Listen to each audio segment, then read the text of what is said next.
대법원 2025년 1월 9일 선고 2023-2009-403 판결 사건명 부당이득금 1. 지역주택조합의 조합원 자격에 관한 주택법령의 규정을 위반하는 약정이 당연 무효인지 여부 소극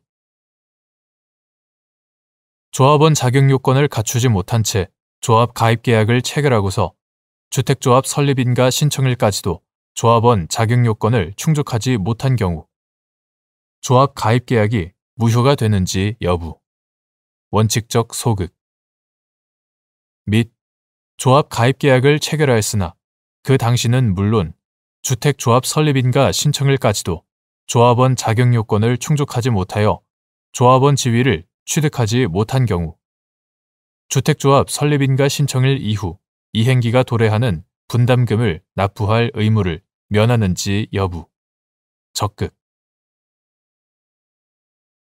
지역주택조합의 조합원 자격에 관한 주택법령의 규정은 효력 규정이라고 할 수 없어 당사자 사이에 이를 위반한 약정을 하였다고 하더라도 그 약정이 당연히 무효라고 할 수는 없다. 조합원 자격 요건을 갖추지 못한 채 조합 가입 계약을 체결하고서 주택조합 설립인가 신청일까지도 조합원 자격 요건을 충족하지 못하였다고 하더라도 특별한 사정이 없는 한 조합 가입 계약이 무효가 되는 것은 아니다. 또한 조합 가입 계약을 체결하였으나 그 당시는 물론 주택조합 설립인가 신청일까지도 조합원 자격 요건을 충족하지 못하여 조합원 지위를 취득하지 못한 경우 그 효력은 장래에 향해서만 미치므로 그와 같은 사람은 주택조합 설립인가 신청일 이후 이행기가 도래하는 분담금을 납부할 의무를 면하지만 그 전에 발생하여 이행기가 도래한 분담금은 이를 납부할 의무가 있다. 2.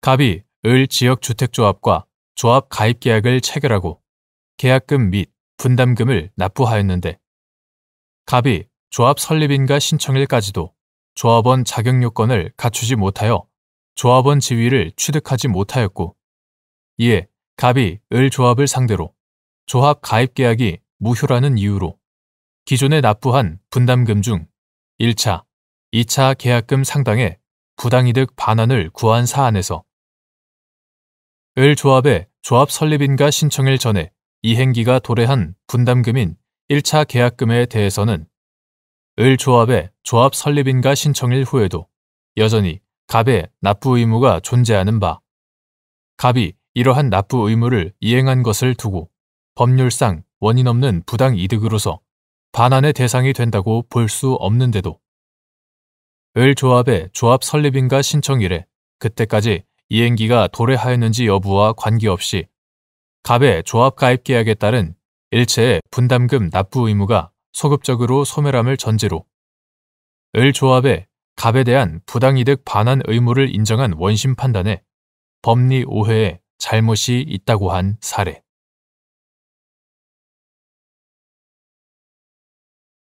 대법원 2025년 1월 9일 선고 2024-272-941 판결 사건명 보험금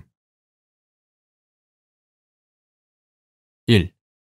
보험계약을 체결할 때 고지 의무를 위반한 사실과 보험사고 발생 사이에 인과관계가 존재하지 않는다는 점에 관한 증명책임의 소재 보험계약자 측 및 인과관계의 존재를 조금이라도 인정할 여지가 있는 경우 상법 제655조 단서가 적용될 수 있는지 여부 소극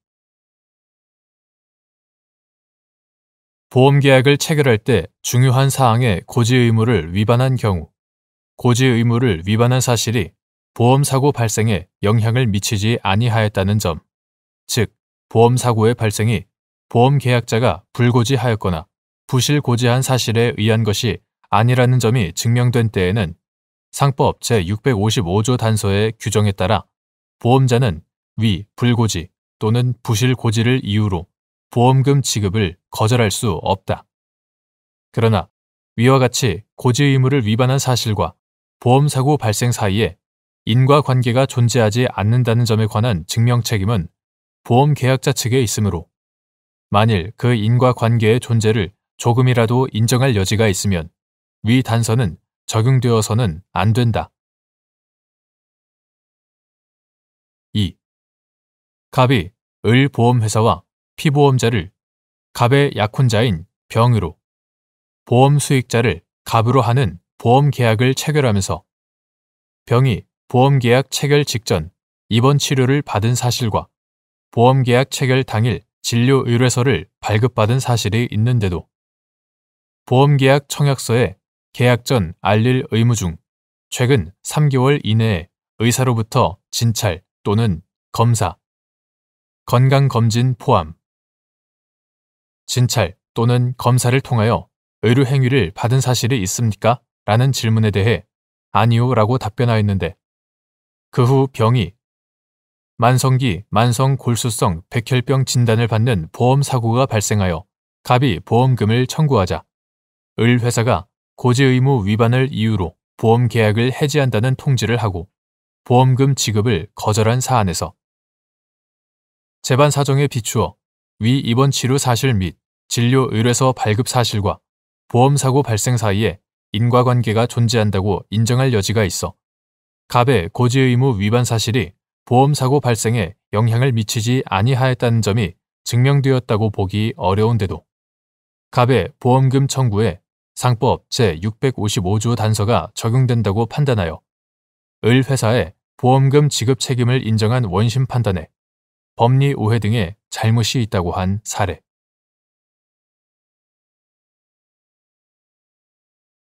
대법원 2025년 1월 9일 선고 2019-2 35763 판결 사건명 정보 비공개 처분 취소 등 1. 대통령 기록물 관리에 관한 법률 제17조에 따라 대통령 지정 기록물을 지정하고 이에 대하여 보호기간을 정한 대통령 행위의 효력 유무에 대한 사법심사가 대통령 기록물 관리에 관한 법률에 의해 배제되는지 여부. 소극. 대통령 기록물 관리에 관한 법률 이하 대통령 기록물법이라 한다. 대통령 기록물법 제17조에서 정한 대통령 지정 기록물 보호기간 제도의 취지는 외교적, 정치적으로 민감한 사안에 대한 기록이 대통령의 임기가 끝난 직후 곧바로 공개될 경우 또 다른 정쟁의 대상이 될 수 있고 그 때문에 대통령이 임기 내에 민감한 사안에 관하여 기록 자체를 생산하지 않을 수 있으므로 대통령이 지정한 일정한 범위의 기록물에 대하여는 퇴임 후 일정 기간 철저하게 보호함으로써 대통령의 원활한 기록 생산을 도모하려는 데에 있다. 그런데 보호기간이 정해진 대통령 지정 기록물이 다른 일반적인 정보와 마찬가지로 공개가 원칙이라고 이해될 경우 위와 같은 대통령 지정 기록물 보호기간 제도의 취지에 역행하는 결과가 초래될 수 있다. 따라서 대통령 지정 기록물을 지정하고 이에 대하여 보호기간을 정한 대통령의 행위 이하 보호기간 설정 행위라 한다. 보호기간 설정 행위가 현저히 불합리하다고 볼 만한 명백한 사정이 없는 한 법원으로서는 원칙적으로 그 결정을 최대한 존중함으로써 보호기간 설정 행위의 효력이 사후에 함부로 부정되지 않도록 하는 것이 바람직하다. 그러나 대통령 지정 기록물 보호기간 제도의 취지가 퇴임 후의 정쟁 등을 미연에 방지하기 위해 일정 기간 공개를 제한하는 것이라고 하더라도 대통령의 보호기간 설정 행위는 대통령 기록물법에서 정한 절차와 요건을 준수해야만 비로소 적법하게 효력을 갖게 된 것이므로 보호기간 설정 행위의 효력 유무에 대한 사법심사가 대통령 기록물법에 의해 배제된다고 볼 수는 없다. 2. 정보공개 거부 처분을 다투는 항고소송에서 해당 정보를 대통령 지정 기록물로 지정하고 보호기간을 정한 행위의 적법성을 심사하기 위해 공공기관의 정보 공개에 관한 법률 제20조 제2항에 따라 비공개 열람, 심사가 이루어지는 경우. 행정청이 대통령 기록물 관리에 관한 법률 제17조 제4항을 근거로 자료 제출을 거부할 수 있는지 여부. 소극. 이때 법원이 비공개 열람, 심사를 진행하기 위한 전제 및 취해야 할 조치. 대통령 기록물 관리에 관한 법률. 이하 대통령 기록물법이라 한다. 대통령 기록물법 제17조 제4항은 보호기간이 정해진 대통령 지정 기록물의 경우 보호기간 동안 다른 법률에 따른 자료 제출의 요구 대상에 포함되지 않는다고 규정하고 있다. 그러나 대통령이 특정 정보를 대통령 지정 기록물로 지정하여 보호기간을 정한 행위. 이하 보호기간 설정 행위라 한다.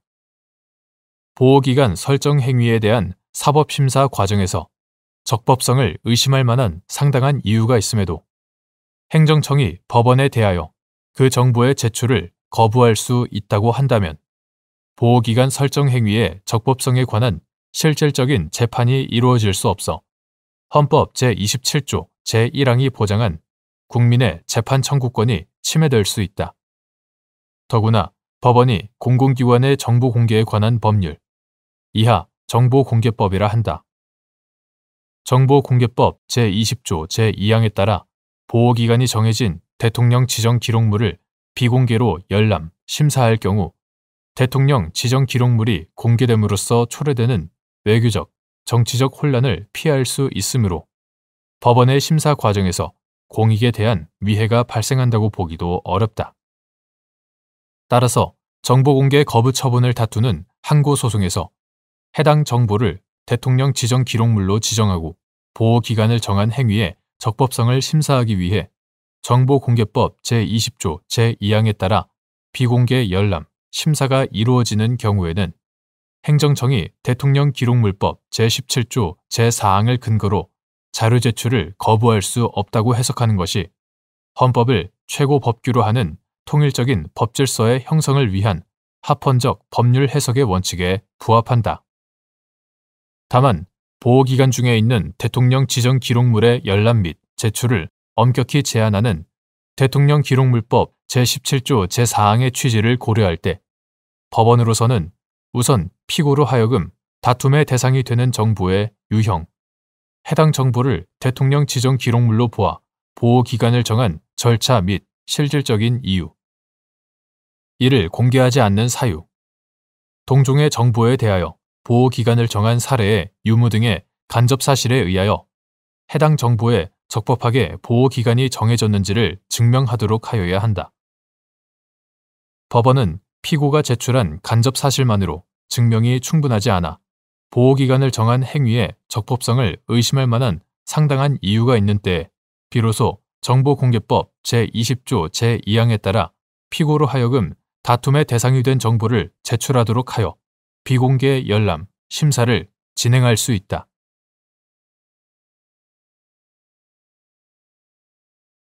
대법원 2025년 1월 9일 선고 2022-2-32382 판결. 사건명 종합소득세 경정 거부 처분 취소.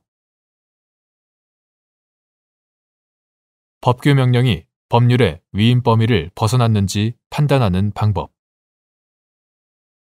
어느 시행령 규정이 모법에 저촉되는지 판단하는 기준. 소득세법 시행령 제61조 제1항 제2호 및 소득세법 시행규칙 제27조 제1항이 가사 관련 경비와 관련하여 소득세법 제33조 제1항 제5호의 위임 범위를 벗어났는지 여부. 소극. 법규 명령이 법률의 위임 범위를 벗어났는지는 직접적인 위임 법률 조항의 형식과 내용뿐만 아니라 법률의 전반적인 체계와 목적 등도 아울러 고려하여 법률의 위임 범위나 한계를 객관적으로 확정한 다음 법규 명령의 내용과 비교해서 판단하여야 한다.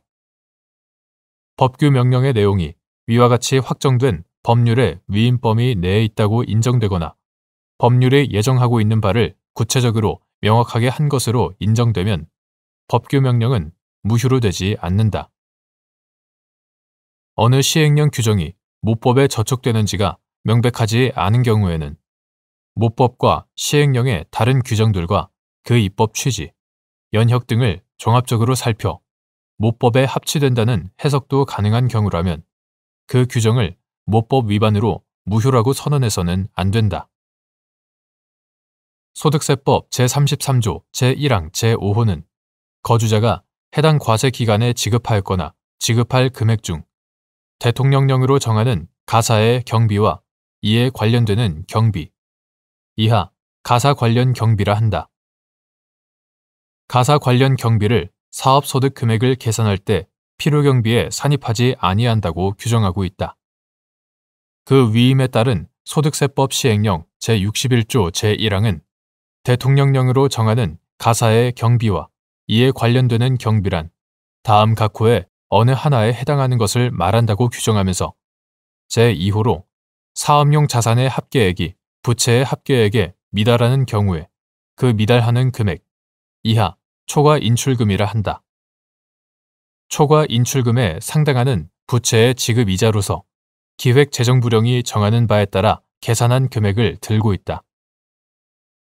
소득세법 시행규칙 제27조 제1항 전문은 소득세법 시행령 제61조 제1항 제2호의 규정에 의하여 필요경비에 산입하지 아니하는 금액은 지급이자 곱하기 당해 과세 기간 중 초과 인출금의 적수 나누기 당해 과세 기간 중 차입금의 적수의 산식에 의하여 계산한 금액으로 한다고 규정하고 있다.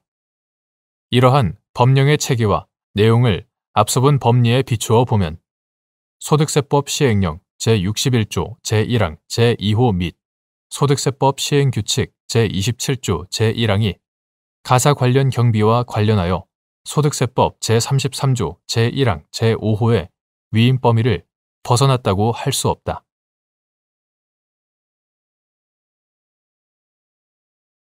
대법원 2025년 1월 9일 선고 2022 후 10814 판결 사건명 등록 무효 특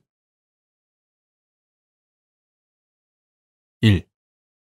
청구인 적격이 없는 자가 특허 무효 심판을 청구한 경우 무효 사유에 대하여 판단할 필요 없이 심판 청구를 각하하여야 하는지 여부 적극 및 심판 청구인이 무권리자의 출원을 무효 사유로 한 특허 무효 심판을 청구할 수 있는 특허를 받을 수 있는 권리를 가지는 정당한 권리자에 해당하는지 판단하는 기준 시점 심결시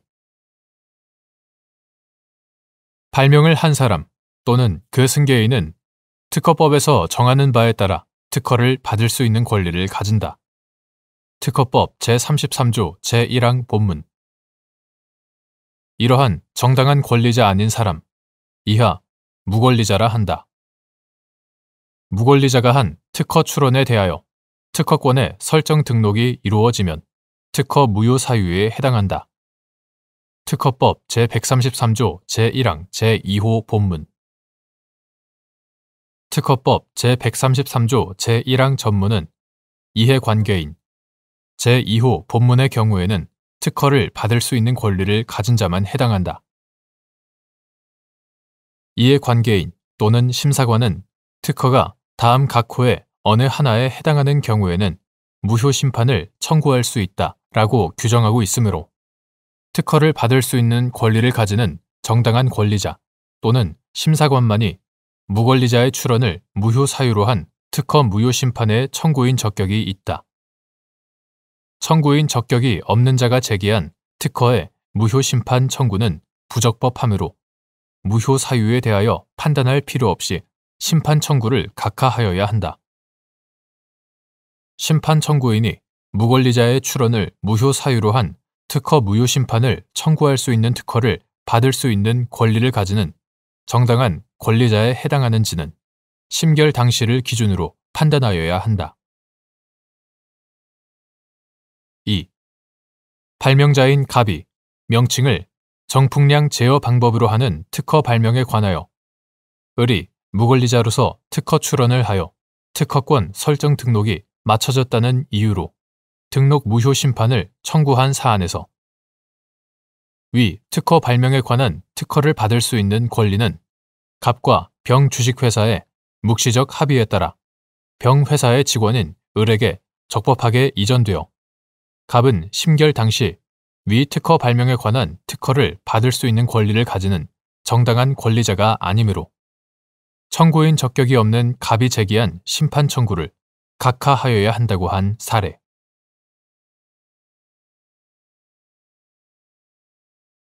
대법원 2025년 1월 9일 선고 2022도 3103 판결 사건명 경매방해 등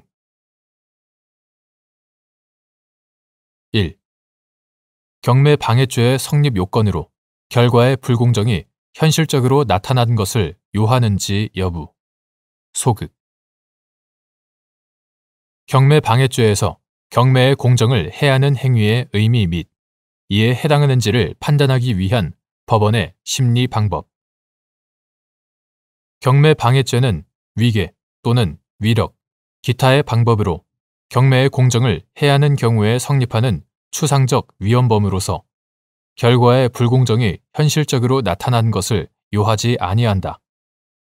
여기서 경매의 공정을 해하는 행위란 공정한 자유경쟁을 방해할 염려가 있는 상태를 발생시키는 것으로서 가격을 결정하는 데 있어서뿐 아니라 적법하고 공정한 경쟁 방법 자체를 해하는 행위를 포함한다. 법률적으로 경매 결과에 영향을 미칠 수 있는 행위뿐 아니라 경매에 참가하려는 자의 의사결정에 사실상 영향을 미칠 수 있는 행위도 경매의 공정을 해하는 행위에 해당할 수 있다. 따라서 사실심으로서는 이에 해당하는지 여부를 판단하기 위해서 경매 목적물에 대한 객관적 법률 관계와 현실적 점유 상태, 경매 절차에서 한 권리신고 내역, 현황 조사 보고서나 매각 물건 명세서의 기재 내용, 경매 전후로 변동되는 법률 관계의 내용, 소멸되거나 인수되는 권리의 유무 및 그러한 권리 외관의 존부 등을 종합적으로 살펴 피고인의 행위가 법률적으로 경매 결과에 영향을 미치거나 경매에 참가하려는 자의 의사결정에 사실상 영향을 미칠 수 있는 것인지 여부를 충실히 심리하여야 한다. 그럼에도 이에 이르지 않고 경매 목적물에 관한 권리의 객관적 성격과 민사집행법 등 관련 법령이 정한 바에 따른 경매 전후의 권리 변동에 관한 법률적인 평가에만 터져봐 곧바로 경매방해죄의 성립을 긍정하거나 부정하는 것은 경매방해죄 인정에 필요한 심리를 다하지 않은 것으로 보아야 한다. 2. 피고인이 관련 부동산 강제 경매 사건에서 갑에게 임대차 보증금을 지급하고 갑 소유의 빌라를 임차하였다는 내용으로 허위 작성된 부동산 임대차 계약서, 위 경매 절차에 대한 개시 결정 후 만든 것,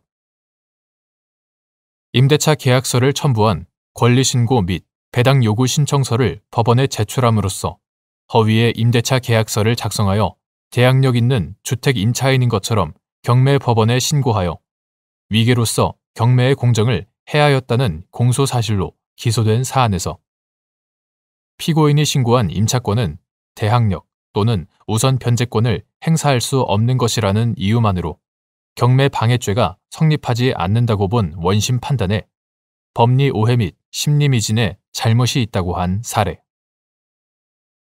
3.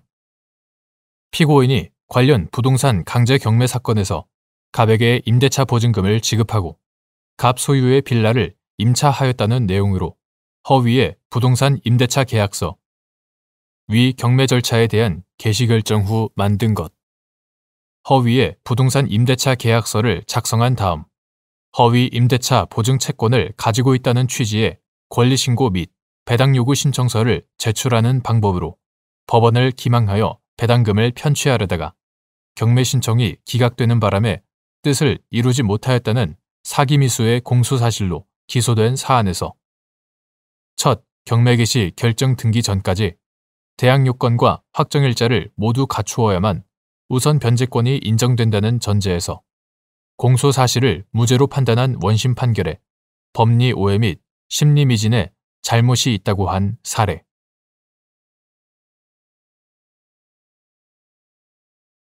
대법원 2025년 1월 9일 선고 2022도 5573 판결 사건명 야간 주거 침입 절도 등 야간 주거 침입 절도죄가 성립하기 위해서는 실행의 착수 시점인 야간에 주거 침입이 이루어질 때 절도의 고의가 있어야 하는지 여부, 적극. 형법 제330조의 야간 주거 침입 절도죄는 야간에 이루어지는 주거 침입 행위의 위험성에 주목하여 그러한 행위를 수반한 절도를 가중 처벌하는 것으로서 야간에 타인의 재물을 절취할 목적으로 사람의 주거에 침입한 경우에는 주거 침입 단계에서 이미 야간 주거 침입 절도죄의 실행에 착수한 것이라고 보아야 한다. 야간 주거 침입 절도죄는 주거 침입죄와 절도죄의 결합범으로서 시간적으로 주거 침입 행위가 선행되는 것이므로 그 실행의 착수 시점인 주거 침입이 이루어질 때 절도의 고의가 있어야 한다. 야간에 주거 침입 행위가 있은 후 비로소 절도의 고의가 생겼다면 주거 침입죄와 절도죄의 경합범이 될 수 있을지언정 야간 주거 침입 절도죄는 성립하지 않는다.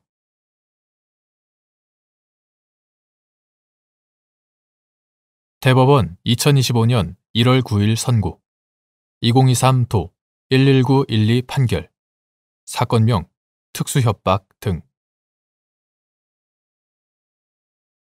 지속적 또는 반복적으로 이루어진 일련의 스토킹 행위에 흉기 또는 그 밖에 위험한 물건을 휴대하거나 이용하여 저지른 스토킹 행위가 포함되어 있는 경우 일련의 스토킹 행위는 하나의 특수 스토킹 범죄를 구성하는지 여부, 적극. 이러한 경우 피해자가 처벌을 희망하지 않더라도 구 스토킹 범죄의 처벌 등에 관한 법률 제18조 제3항이 적용되는지 여부, 소극. 구 스토킹 범죄의 처벌 등에 관한 법률 2023년 7월 11일 법률 제19518호로 개정되기 전의 것 이하 구 스토킹 처벌법이라 한다. 구 스토킹 처벌법은 제2조 제2호에서 스토킹 범죄를 지속적 또는 반복적으로 스토킹 행위를 하는 것으로 정의하고 제18조 제1항에서 스토킹 범죄를 형사처벌 대상으로 규정하면서 같은 조 제2항에서는 흉기 또는 그 밖에 위험한 물건을 휴대하거나 이용하여 저지른 스토킹 범죄, 이하 특수 스토킹 범죄라 한다. 특수 스토킹 범죄를 가중 처벌하도록 정하고 있다. 이러한 구 스토킹 처벌법의 문헌 및 체계, 특수 스토킹 범죄를 가중 처벌하는 취지 등에 비추어 보면 지속적 또는 반복적으로 이루어진 일련의 스토킹 행위에 흉기 또는 그 밖에 위험한 물건을 휴대하거나 이용한 스토킹 행위가 포함되어 있는 경우 그러한 일련의 스토킹 행위는 하나의 특수 스토킹 범죄를 구성한다고 봄이 타당하다. 한편 구 스토킹 처벌법 제18조 제3항은 같은 조 제1항 위반죄만을 반의사 불벌죄로 정하고 특수 스토킹 범죄는 반의사 불벌죄로 규정하지 아니하는 바 지속적 또는 반복적으로 이루어진 일련의 스토킹 행위가 하나의 특수 스토킹 범죄를 구성하는 경우에는 피해자가 처벌을 희망하지 않더라도 구 스토킹 처벌법 제18조 제3항이 적용될 수 없다. 특수 스토킹 범죄를 구성하는 일련의 스토킹 행위 중에 흉기 또는 그 밖에 위험한 물건을 휴대, 이용하지 않은 스토킹 행위가 포함되어 있더라도 마찬가지이다.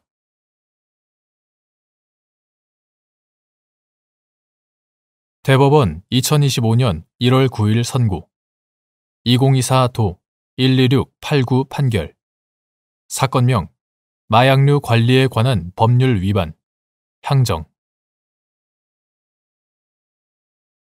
헌법과 형사소송법이 정한 절차에 따르지 아니하고 수집된 증거나 이를 기초로 획득된 2차적 증거를 유죄 인정의 증거로 사용할 수 있는 예외적인 경우 및 이에 해당하는지 판단할 때 고려해야 할 사항과 그러한 예외적인 경우에 해당한다고 볼 만한 구체적이고 특별한 사정이 존재한다는 점에 대한 증명책임 소재.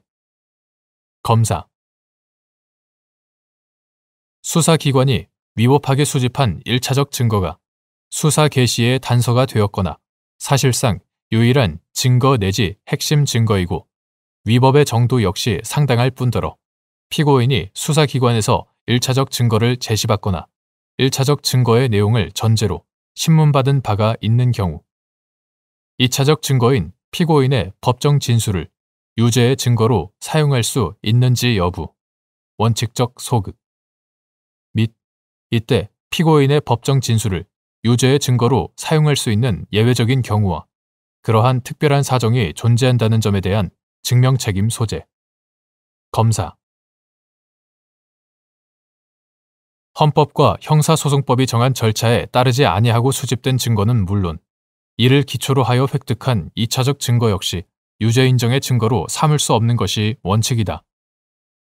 수사기관의 절차 위반 행위가 적법 절차의 실질적인 내용을 침해하는 경우에 해당하지 않고 오히려 그 증거의 증거 능력을 배제하는 것이 헌법과 형사소송법이 형사소송에 관한 절차 조항을 마련하여 적법 절차의 원칙과 실체적 진실 규명의 조화를 도모하고 이를 통하여 형사사법 정의를 실현하려고 한 취지에 반하는 결과를 초래하는 것으로 평가되는 예외적인 경우에 한하여 유죄 인정의 증거로 사용될 수 있다. 따라서 2차적 증거의 경우에도 절차에 따르지 아니한 1차적 증거 수집과 관련된 모든 사정들, 즉 절차 조항의 취지와 그 위반의 내용 및 정도, 구체적인 위반 경위와 회피 가능성, 절차 조항이 보호하고자 하는 권리 또는 법익의 성질과 침해 정도 및 피고인과의 관련성, 절차 위반 행위와 증거 수집 사이의 인과관계 등 관련성의 정도, 수사기관의 인식과 의도 등은 물론 나아가 1차적 증거를 기초로 하여 다시 2차적 증거를 수집하는 과정에서 추가로 발생한 모든 사정들까지 전체적, 종합적으로 고려하여 인과관계가 희석 또는 단절되었다고 평가되는 예외적인 경우에 한하여 유죄 인정의 증거로 사용될 수 있다. 구체적 사안이 위와 같은 예외적인 경우에 해당하는지를 판단함에 있어서 적법한 절차를 따르지 않고 수집된 증거나 이를 기초로 획득된 2차적 증거를 유죄의 증거로 삼을 수 없다는 원칙이 훼손되지 않도록 유념하여야 하고 그러한 예외적인 경우에 해당한다고 볼 만한 구체적이고 특별한 사정이 존재한다는 점은 검사가 증명하여야 한다.